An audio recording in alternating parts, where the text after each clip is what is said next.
Good morning, everyone. I'm Deborah Clark, the Village Halls and Rural Evidence Manager for ACRE.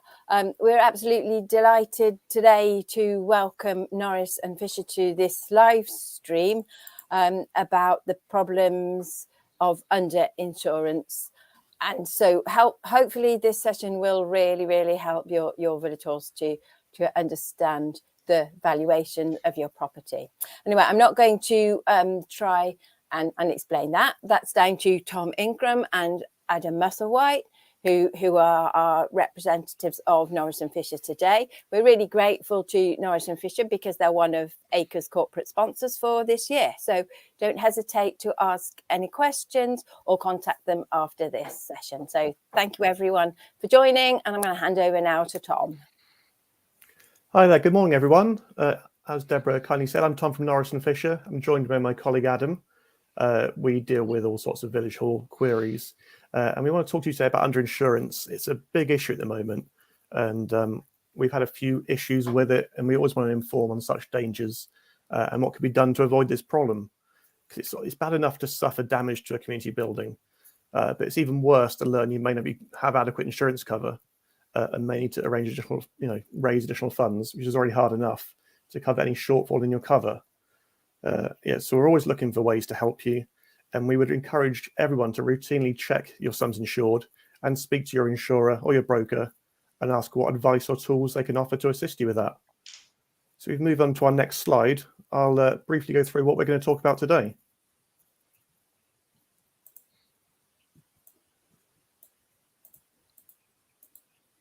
So in the next slide, we should have brief details of the presentation of what we're covering today. So firstly, I'm going to briefly explain what underinsurance is. Then I'll pass over to my colleague who will go into more detail on the perils of underinsurance, what the average condition is, how to determine what your building sum insured should be. And then we'll also talk about your content sum insured, what's considered as contents, and what other contents we can offer. And I would say if you do think of any questions at any point, then please add them into the comment section. We will have time for a Q&A at the end. So please note them down and we will circle back to them. So next slide, we'll talk briefly about what underinsurance actually is. So here you go, we've got some statistics for you. But underinsurance is as it sounds. It's a problem where if you don't insure at the true replacement value of your buildings or contents, then you would only receive back an equivalent proportion of any claim. Now, this can be a big problem for anyone, but especially for community buildings, where the trustees themselves may be responsible for funding any shortfalls in cover. Now, we've got some statistics there.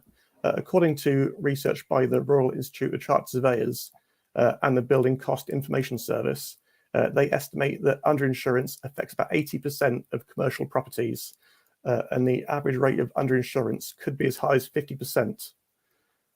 Now, this problem has worsened in recent years due to sort of economic factors. We're seeing cost of building materials and labour rising far above the rate of inflation. We have a few examples here from figures provided by Ansvar Insurance, where overall the average increase in materials is 20%, but for some materials, as you'll see, such as structural steel, is increased as high as 75%. So this will have a bearing on the rebuilding cost for most properties. And there's some worrying statistics there on why you may find yourself underinsured. So now we can move on to the next slide, and I'll hand over to my colleague Adam, who is going to talk about the perils of underinsurance and what tools we can offer to avoid this.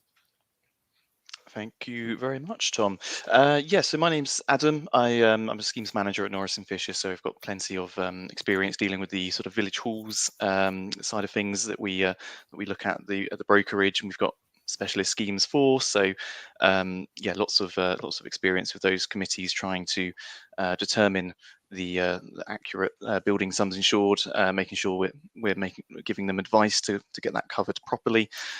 So if you are a Village Hall Committee or anyone arranging insurance cover, you have a duty to provide a sort of true account of the values to the insurer. So that's what we're here to try and help with today. So if we dive straight into a claim, and in the event of a claim, the insurers might appoint a independent loss adjuster, who, and this is true for claims that are maybe of 4 figures, as low as sort of 4-figure claims and beyond. So they might send out a loss adjuster to determine whether or not the sums insured are accurate. And if they deem that you are underinsured, then any claim could be subject to the average condition, which we'll talk about a bit more in a moment. And there's a few other things to mention. They will also be looking at whether or not you've misled them or withheld information from them.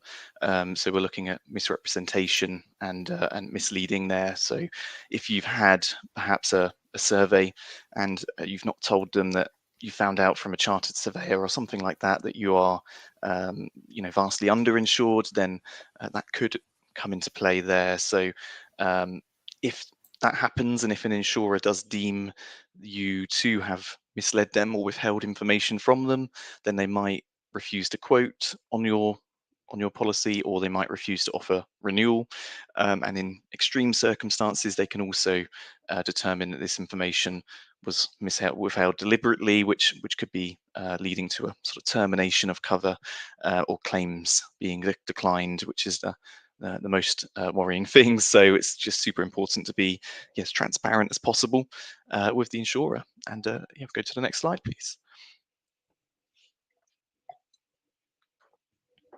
Here we go. So this is the average condition, and a common misconception is that underinsurance is only really a problem if you have a big claim, but this could affect smaller claims as well. And we've got an example up on screen here for you, and it just runs through that where you're insured for 400,000 and the true rebuild cost is actually a little bit higher than that, 600,000, then the insurer's view is, of course, you're only partially insured, and if you have, to keep it simple, a £60,000 claim, so 10% of the true rebuild cost, they'd only pay out the sort of 10% of the sums insured that you have insured, so 40,000 there. So the 2/3 that you're underinsured, or insured for, I should say, they won't pay for that 1/3 that you're not insured for. So it's super important to make sure, obviously, the sums insured are accurate there. This is just to reflect the fact that the policyholder is not contributing to making sure the sums insured are correct. So they'll obviously reduce that. So it then again might be up to the trustees to make up the shortfall. So it's just worth keeping in mind, and really we stress the importance of checking those sums insured. And we do have some methods to obviously avoid that, and some tools that we offer, and I'm sure other brokers offer as well, to sort of assist you with this. And go to the next slide. So setting the rebuilding value is a tricky process. I mean, I wouldn't know where to begin myself. I'm not sure many village hall committees will have the qualifications as well. So the most accurate way is obviously to get the opinion of a approved surveyor, or a chartered surveyor in particular. And once the figure is then set, the insurers are likely to apply index linking each year when they offer you renewal terms. Excuse me. And that sort of keeps the value, sums insured value, within line with inflation. But as Tom mentioned earlier, it doesn't quite always ensure 100% accuracy. There's sort of differences up and down the country, really, on how much building materials cost. It's not a perfect system because of that. There's inflation can only provide you with so much insight, and maybe materials go up a little bit more than inflation. So there's always a risk that you could be underinsured, even though you've done all you can do in respect of making sure it's accurate. And in that event, the insurers sometimes do say, you've done what we would have recommended you to do, which is a survey at least every 3 years, or whenever there's been a significant change to the property. So as long as you're following insurer's advice, following the broker's advice on what the insurer would expect of you, then you're pretty well protected. But really important to make sure that building sums insured is reviewed at least every 3 years as well. So there's a few more things noted on this slide as well, just to consider that it's not just the construction cost and how much maybe you paid for a new hall, and how much the local builder did that for in the past. The survey that you'll have carried out by any chartered surveyor or otherwise will include, if it's an insurance rebuilding survey, that will include these other things called professional fees, so surveyor, architect fees, and debris removal in the event that it's perhaps burnt down, and that's the fire claim that the insurer is looking to sort of cover, and hard landscaping and VAT as well, unless you're I think VAT registered. You will have to think about VAT, and even in the event of a partial loss, if you are VAT registered, you might still have to pay that VAT to a builder, um, if they're charging a sort of a partial loss. But again, you might be able to reclaim that back, but the insurers would only cover as long as it's accurately displayed or reviewed. So it might still need to include that as well. Um, and that is, yeah, everything on this slide. So we'll go over to the next one. So valuations, most providers who, especially in the village hall arena, will offer their own valuation service, and us included as well. We've got a couple of village hall schemes which both have free surveys once every 3 years that you can utilize, and yeah, carry out to make sure your sums insured are accurate.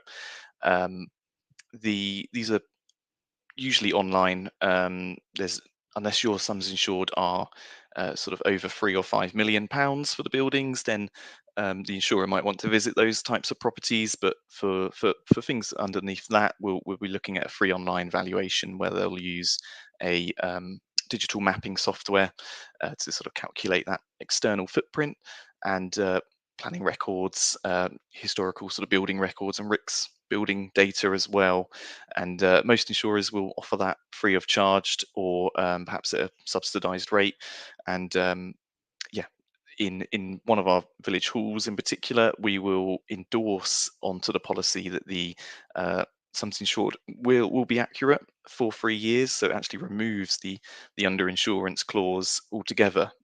So if you have a claim in 2 years' time and it's underinsured, it won't matter, because you had a survey 2 years ago which the insurers have guaranteed it will be correct for that 3-year period, as long as you've had that sums insured index linked by the insurer as well, for those last 2 years really. So yeah, go over to the next slide. And just a quick mention on contents as well. We've got the definitions of one of our insurers up on screen there for you as well. It's hopefully easier task to sort of look at the contents, decide how much you need compared to the buildings. The things we like to point out is that it can include obviously the staples, tables, chairs, furniture, kitchen equipment, curtains, that sort of thing. But you also need to think about adding carpets and gardening equipment, groundskeeping equipment, which may be stored in an outbuilding or externally somewhere. So yes, just a good idea to keep an asset register. And a simple way we use to determine what is contents and what is buildings is turn a hall upside down or turn a building upside down, and most of the things that fall to the ceiling will be contents, with the exception of course, maybe curtains if they're fitted, and carpets as well is one that catches people out. So yeah, make sure those are looked at, and you query that with the broker or insurer if you deal directly with them, for clarification and advice if you need to.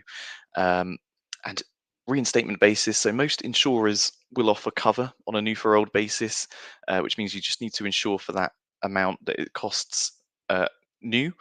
And again, with inflation, with different demands throughout the country, this could vary. So if you think about things like TVs, when there's sales on, when there's not sales on, where maybe it's cheaper in one region compared to another. It just needs to be perhaps reviewed regularly, just to make sure that you're considering that, and the contents aren't underinsured as well. But like you say, hopefully an easier task than the buildings. And yeah, that should be everything. We'll just touch on third party property as well, just at the end there. So if you've got as a village hall committee, you might have third parties, social groups, scouts, things like that, that might leave items at the property. Maybe they want that insured by your policy, which it can be considered by the sort of village hall insurers, but you must sort of notify them. It's not going to be something that's automatically included. Make sure you're telling them that you want someone else's equipment insured under your policy, and they will be able to note the interest of who it belongs to, what the value is, and sometimes a different excess applies, slightly higher than your standard excess. So yeah, super important to notify the insurers and consider that risk of having to suffer a claim on the policy if their equipment is damaged, which will affect your premium at the end of the day rather than theirs if they've got a policy. So yeah, worth considering. But just thought we'd touch on that at the end, and we'll go to the next slide, please. So in summary, just got a few bullet points here that I'll go through. Make sure you review your building sums insured every 3 years. Ensure your sums insured are index linked as an absolute minimum. There are other ways you can protect yourselves, and that's you can, and some insurers do automatically give you a day one percentage, which gives you a bit of a percentage of buffer compared to the sums insured you tell them. So you might tell them 500,000, they'll actually give you a 15% day one increase, which will give you 15% more building sums insured that you've asked for, to make sure it's accounting for any inflation throughout that 12-month policy you're insured for as well. And the next one is, ask your insurer or broker if they offer a free valuation service, or if they can recommend anyone at a minimum as well. It's something very commonplace in, like I say, the village hall arena, so really worth asking them and seeing if you can get that sort of free service. And the next point, ensure your building sums insured figure includes professional fees and other associated costs. As we mentioned earlier, it's not just the cost of how much it will be to build the hall again, it needs to take into account those other factors as well, and make sure that replacement value of the contents are on a new for old basis. They usually are as default on that new for old or reinstatement value. So again, make sure you review those regularly as well, and keep that up to date. Make sure it's not underinsured, especially for those electrical items, which can be quite expensive to replace. And lastly, clarify with hirers who store items at your premises. Make sure they either have insurance, or if you want to allow them to use your insurance, then you're notifying the insurer. And that pretty much ties everything up. So we'll have a quick Q&A at the end here. Again, any questions, very welcome to pop them in the chat, and we'll hand back over to Acre. Hi, thank you very much, Tom and Adam. That was a really useful presentation. I think I shall just work through the questions now, if that's okay with you. Right, I'll start with one from Halls Together, and they're asking us, in the current climate, might it pay to over-insure slightly? We would hope that you wouldn't need to. I think due to the recent increases, it's certainly worth reviewing sums insured if you haven't done it recently.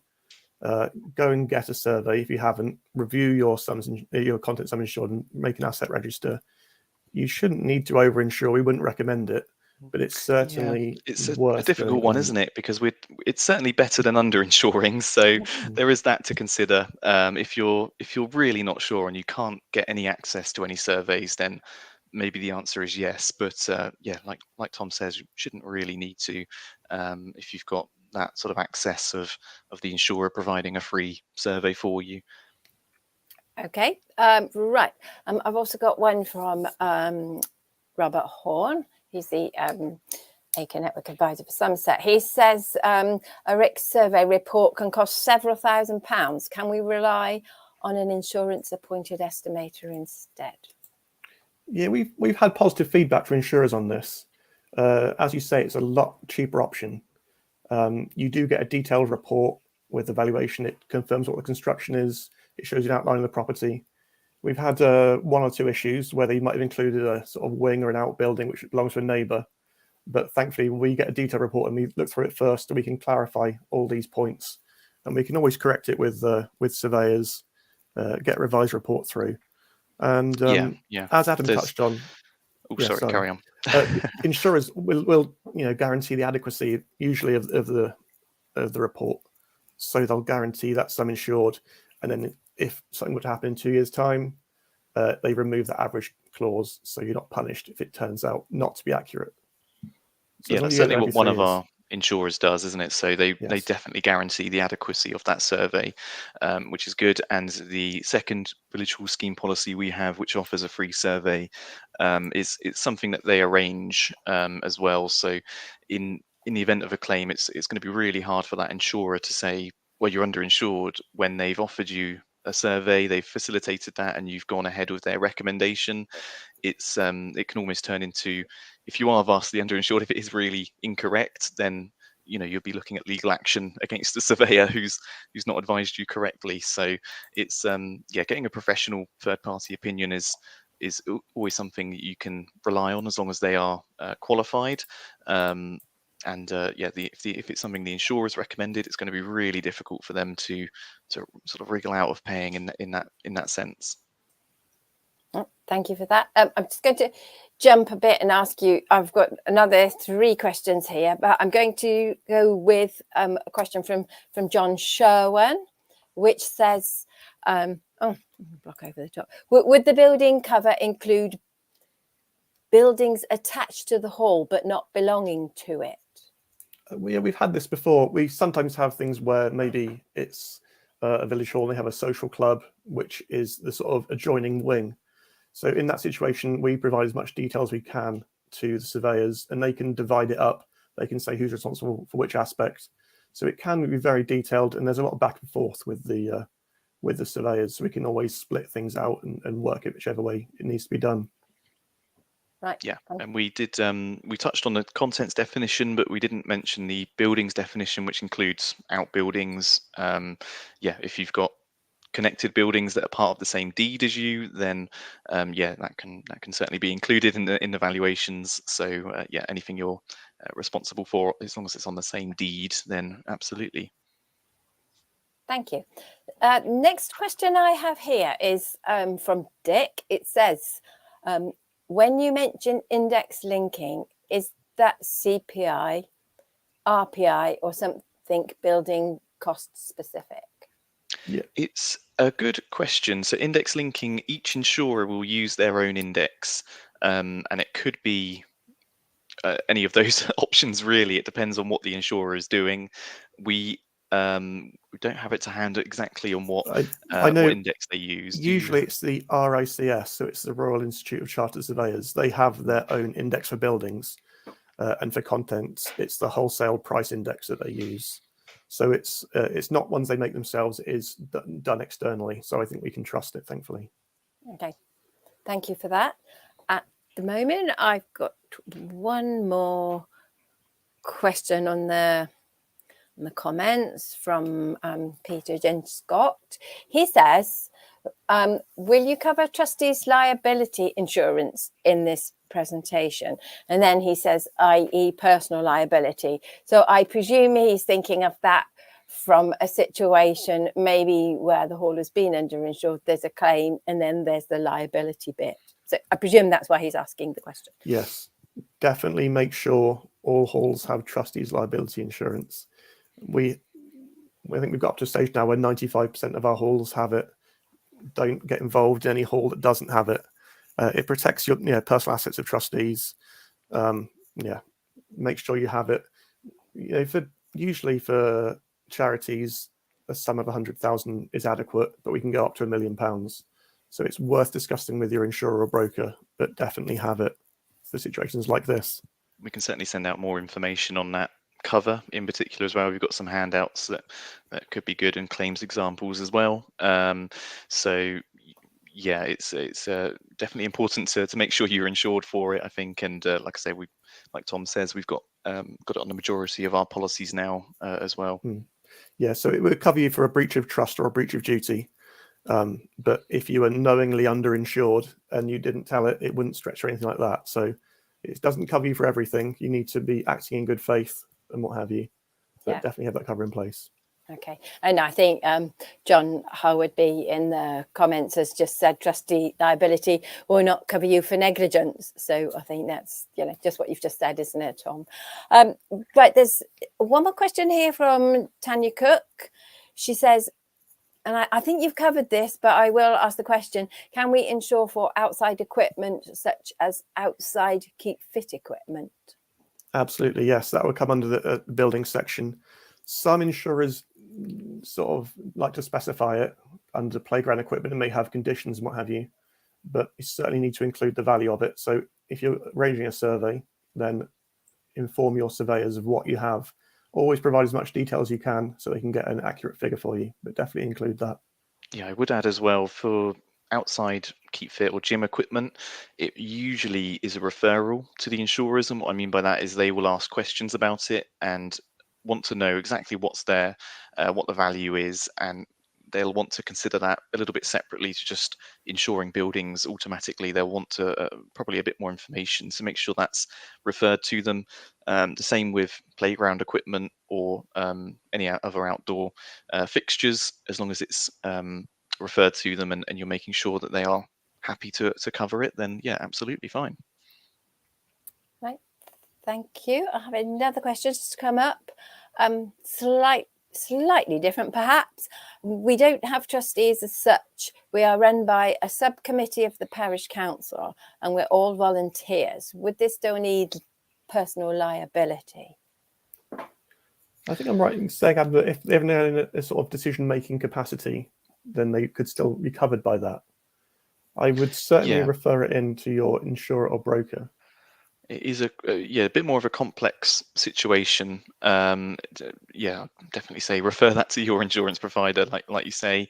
It's a difficult one. If you're operating with the parish council's direction, then it's a question of whether the parish council policy covers you, or if you've got a separate policy for the name of the hall that you're running, then making sure that's on the right basis and covering that sort of subcommittee who are making those decisions, maybe away from the parish council, and that's why they've been set up, if they sort of taken those decisions on themselves. So it's worth querying with a few with a few different parties, making sure that you've got the right cover in place, really.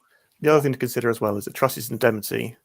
I think it starts from as little as £15 a year, so it's worth adding on. Just even if you have it at the minimum sum insured, it's it doesn't carry the highest rating, really, does it? Yeah. It's mostly the premium's mostly tied up in buildings cover.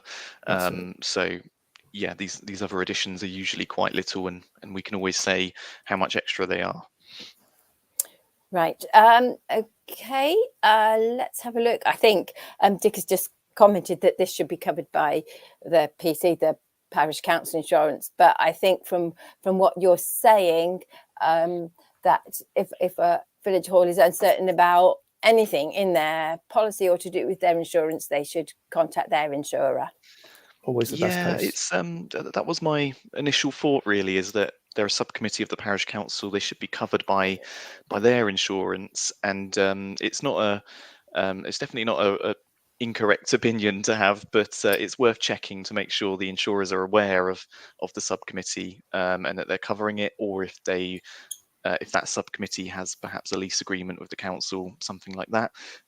In some cases, or the parish council or a custodian trustee of the charity and its assets, then it can be a little bit more complex than just that. So it's worth, like you say, Deborah, checking that with your provider, really. Okay. There doesn't seem to be any more questions coming up. I think that I have one, and I think I was going to perhaps ask you whether you could arrange evaluation for halls. Do halls only have to have a policy with you, or if they came to you because they were looking at other insurers as well, or could you organise that on their behalf? We can't exactly organise it on their behalf, but always get in touch with us. We have a couple of surveyors we use, so let us know. We can share details, and we can probably get it at a subsidised rate. So get in touch with us. We can talk you through who to use and point in the right direction. So just let us know. Right. And as there's no more questions coming up, I'd like to say thank you very much to Tom and to Adam. Thank you And for having us. that's fine. Their contact details are up on the screen here. And obviously, those of you that are on the live stream today, you can watch it again, or it might be a good idea to flag it to other members of your committee so they can watch it at another time. But most of all, thank you very much to Norris and Fisher, and thank you very much to those of you that attended today. Thanks, everyone. Thanks, you. Deborah. Thank you. Bye. Bye.